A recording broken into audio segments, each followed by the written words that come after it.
Welcome into another episode of the Immigrant Podcast. I'm your boy Nikolai Hale. The program is brought to you by Nothing But Net International. We want to thank them for having this program with us today. I love this topic that we're going to have today. It's very dear and near to my heart because it's a person that I've been following since I was a young person. He's one of the reasons why I'm so passionate about sports and a specific sport, the sport of football itself.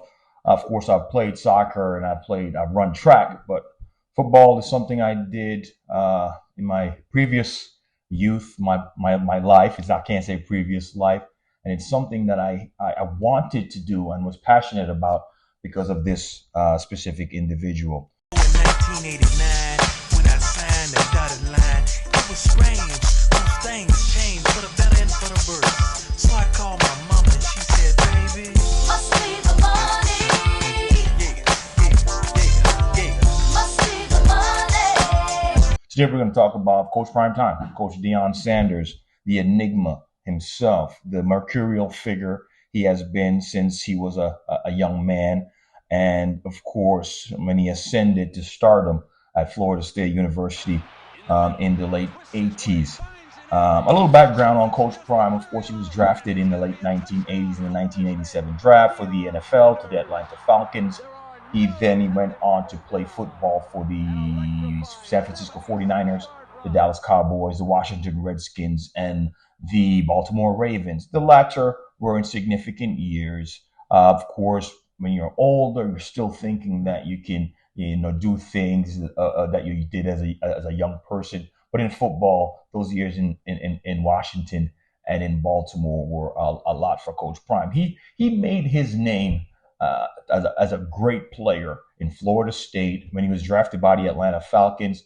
His 1 year with the San Francisco 49ers and his time with the Dallas Cowboys. And in those years in the NFL, he accumulated championships. He accumulated all pro recognition. And of course, the penultimate, which is the Hall of Fame recognition. And arguably, he's down as the best DB cornerback that's ever played the game. Of course, some may debate that. We've had some stellar performers in recent years, i.e., Darrell Revis. Let's tell you a little bit about the man himself, though, because one of the things that our culture and why we're so passionate about Coach Prime is that he exudes a lot of the things that we are about. People of color, black people specifically, the confidence and the braggadocio, but at the same time, being able to galvanize young people, to galvanize an organization. In this case, is the Colorado Buffaloes University and their football team. Previous to that, it was Jackson State University. And he's always been able to bring in eyes on whatever he's doing at that given time. And the given time right now is a football coach. This season, we've seen nothing like we've ever seen before. He took the entire platform of college football by storm. And the only bad thing about Coach Prime in this 2023 season is obviously that he didn't have the quality of football team to compete in the Big 12 with the upper echelons of the league, like the Washingtons and the Oregons and the USCs. But apart from that, it was a very successful season, winning more games than they won the last 2 years combined.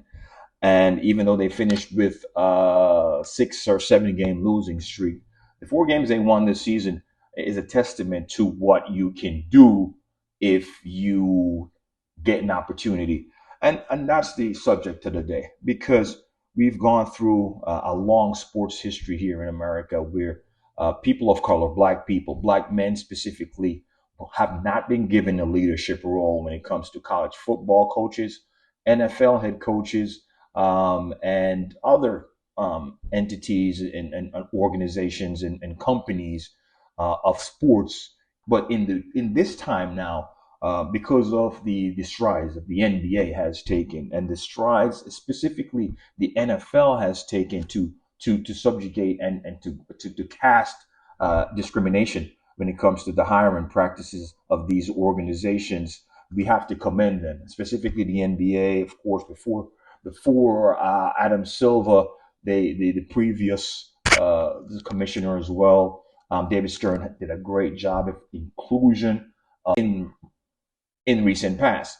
But in this time now, because of the strides that the NBA has taken and the strides specifically the NFL has taken to subjugate and to cast discrimination when it comes to the hiring practices of these organizations, we have to commend them, specifically the NBA, of course.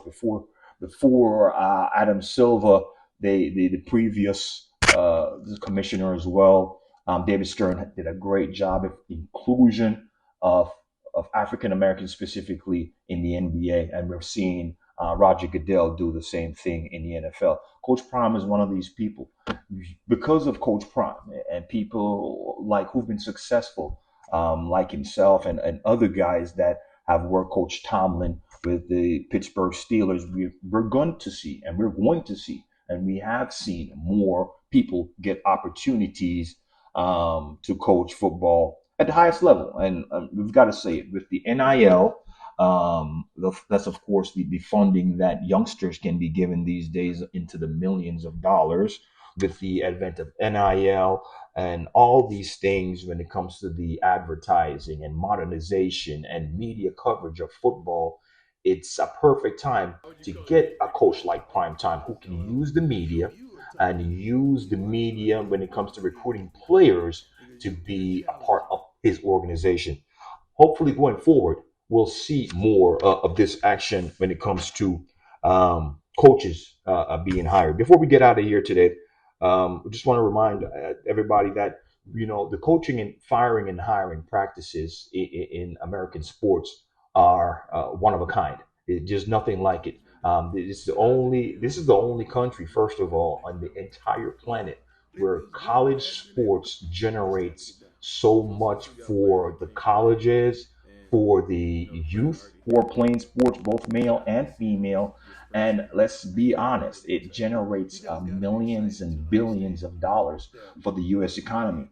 And this is why college sports is today, specifically NCAA basketball and NCAA football. And television has a lot to do with it.